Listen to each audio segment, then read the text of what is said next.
Ayan, nagluluto po ako ng ginataang bilo-bilo. Ayan yung ating glutinous rice at yung ating sago, yung ating saging, at yung ating kamote. Ayan. Pakuluin lang po natin ang pakuluin yan. Palaputin natin ng palaputin. And then, okay na po yan. Ready to serve.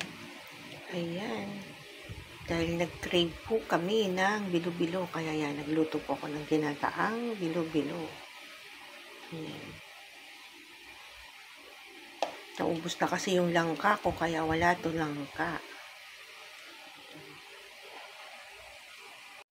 Ayan. Kumukulo na. Ayan. Tayo lang po natin lumapot pa ng lumapot. Then, okay na po yan. Ready to serve ng ating ginataang bilo-bilo.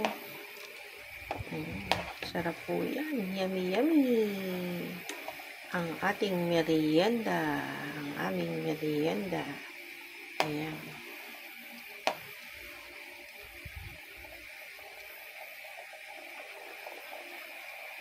Lagyan ko na rin po ng sugar yan.